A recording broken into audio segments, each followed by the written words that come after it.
Welcome to Personal Conversations, where we get up close and personal with the movers and shakers of the entertainment business. I'm your host, Kente Scott, and I want to thank you for tuning in again.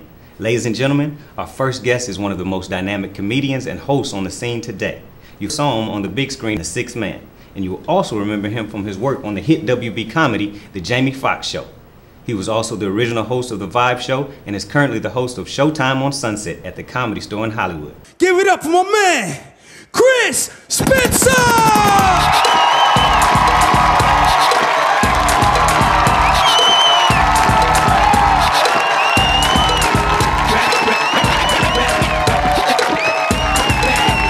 Thank you, sir. Yeah. Everybody wants to be hard. You know we got gay gangsters now?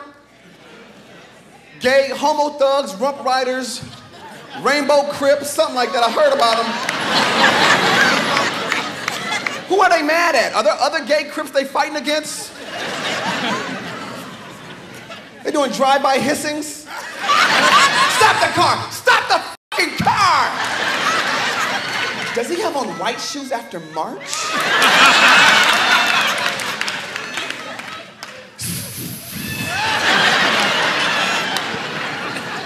Please welcome to the show my good friend, comedian, actor, writer, Chris Spencer. Chris, how you doing, man? What's up, dude?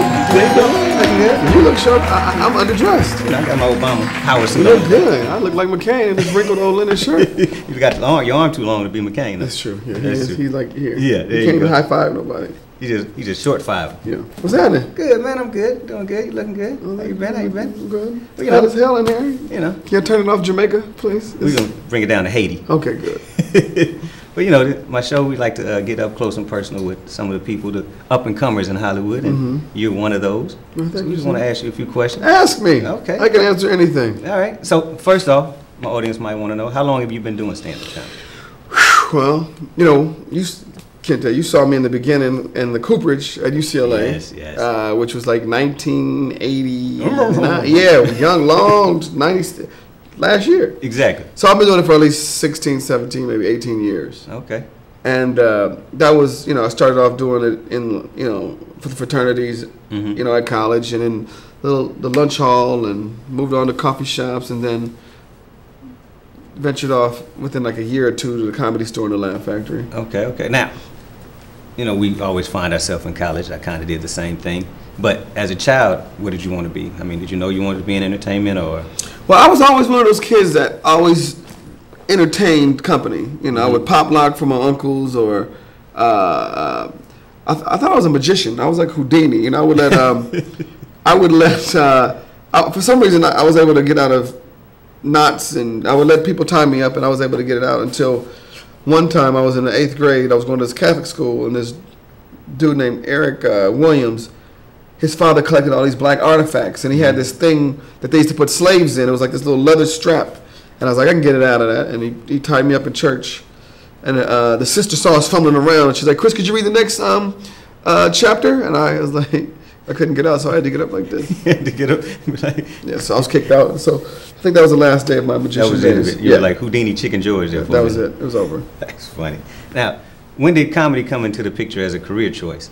I know you said you were doing it while still in college. Right. Well, while I was in college, I went and got a degree in social psychology, but I just knew there was no way I'm gonna, to make any decent money, you'd have to go get a master's, Right. and I could barely read.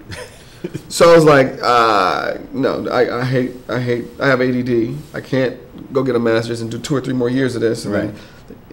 So while on the road to figuring out that ain't what I'm doing, I started doing the open mics around the town, and Right. somebody said you were funny, and then I was fortunate enough to open up for Damon Wayans on the road. Okay. And from there, it's been, That's kind of where it Pretty led to. fantastic, That's yeah. pretty good. Well, now, mine was kind of saying I was going to medical school, Right. filling out the applications for University of Michigan. I was like, can't do this. I'm going to be an actor and stand-up comedy. Yeah. And I know I had to make that phone call to my father and be like, look, I know you paid for college, UCLA and everything, you can have a degree, but I'm going to be an actor and stand-up comedy. She almost killed you. Exactly. Now, how did your family react to the news that this was going to be your chosen profession? I explained to her that the money that I'm going to owe after all this is not going to.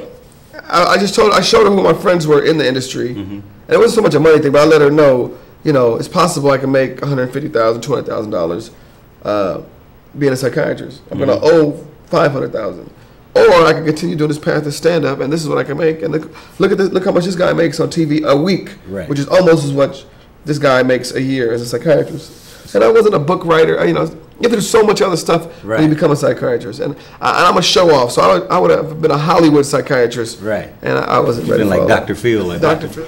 All right, now you mentioned that you opened up for Damon Wayans on the road early on in your career. Is that how you became part of the Wayans team, so to speak? Yeah, they kind of took me into the family.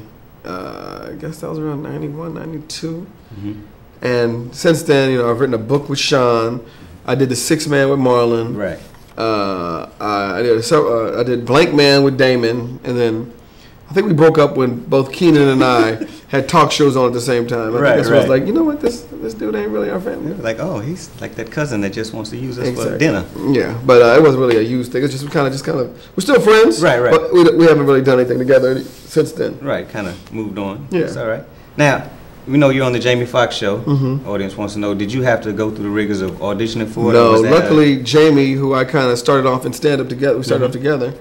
And I was fortunate. They were like, you know, we need to find someone, these three other characters, to, you know, because he left the hotel, he moved into the place where he did the jingles. Right. And Alex Thomas, Sully McCullough, who's also a guy who went to school with us, and they gave us the part. Oh, okay. So they kind of wrote it around Yeah, your comedy, or no, let you freelance a little bit on stage? No, not really. No, they let me do.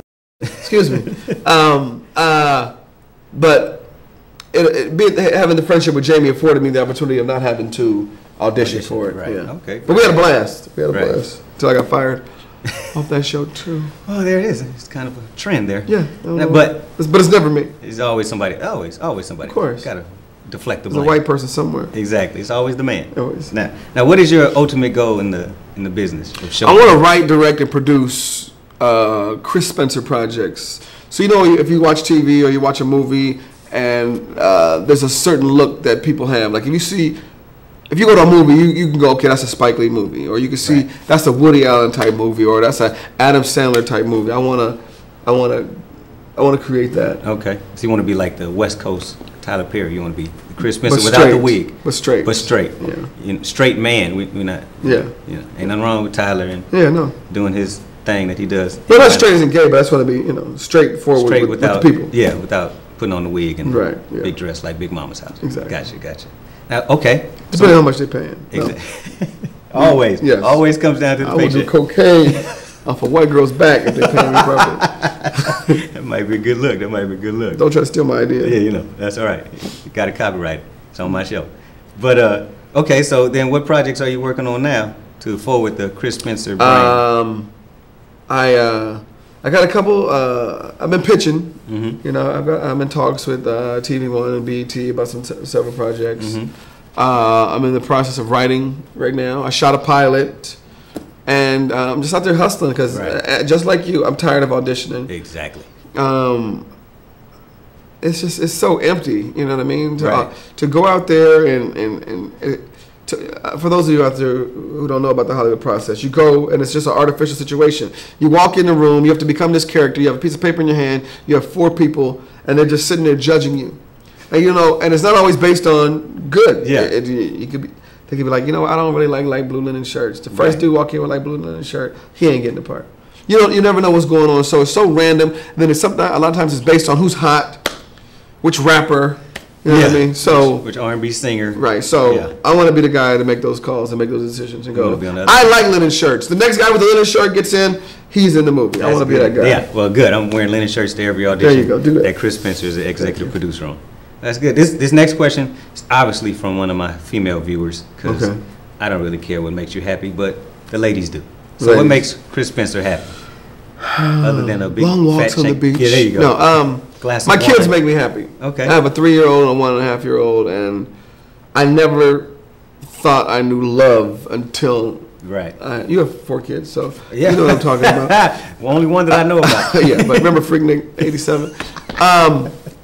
You're going to get a phone call. Yeah, being with my kids, being with my family, that brings me joy. Golf brings me joy, although I've torn my ACL, and I keep playing, and it's getting bigger and bigger and bigger. And pretty soon, I'm not gonna be able to play, and I'm gonna be walking around like OJ. Uh-oh. But those are the things that make me happy. Just don't walk around like OJ in the hotel in Vegas. I'm just saying, can't be not guilty that many times. Hysterical. Yeah. So, is there anything else you'd like to share with our viewers that we may not have covered? More about Chris Spencer, the man, the myth. For those of you who are out there who are thinking about getting in the entertainment industry, I want you to take a deep, dark look at yourself and figure out if you're talented. 'Cause some of you guys are wasting bus fare and airplane and outfits coming to LA and taking up space. Okay, I need you to realize if you're not funny at home, what makes you think you're gonna be funny here? So really, and like a lot of you ladies, you're the cutest girl in your town. You know, you gotta be careful out here. It's the competition's rough. Yes, it is. It is. So you might. Everybody's cute out here. Yes, you might be Miss, Idaho, but out here you might just be another hoe. So be careful if this is what you really want, because this city will chew you up. We've seen many a friend come out here and have to leave. And that's, the bus ride from Cleveland to here is shorter than the bus ride from here back to Cleveland. Exactly. Now you got Black Dynamite with Michael Jai White. Yep, that's coming out actually this fall. Okay. I also did a movie with Nick Cannon, Ludacris, the professor from the N1. Oh. It's basically like a white 8 Mile, a basketball 8 Mile. Okay, so you get your crossover on. No, he crosses me over. They do CGI for your crossover. Yeah, exactly. Okay. Yeah, insert Jordan lookalike. And that, I believe, is in the winter. Mm-hmm. And then another one I did called Something Like a Business with Kevin Hart, Kim Whitley, Keith David, J. Anthony Brown, Cliff Powell, like a potpourri of comedians. Oh, yeah, yeah. It's silly. It's in the vein of a Don't Be a Menace to South Central, I'm Drinking Your Juice in the Hood, and Fridays. It's kind of like a spoof on the pimp game. Okay. Yeah. Cat Williams is not going to be in it. Cat Williams, we couldn't afford him. He's priced himself out of your project now. He's too much. All right, well, Chris, we want to thank you for Kente coming out. Scott. You Chris look good, Spencer. sharp. I'm trying. He really this dude is 53 years old. Don't tell nobody that. I'm sorry. The only one messing up my Hollywood life is my daughter. She's like 27. I'm like 29. Don't bring her around. Don't do the math. Thank you, man. So that's our show for today. I want to thank Chris Spencer for joining us today. And thank you for tuning in to Personal Conversations. And we hope you join us again for the next one.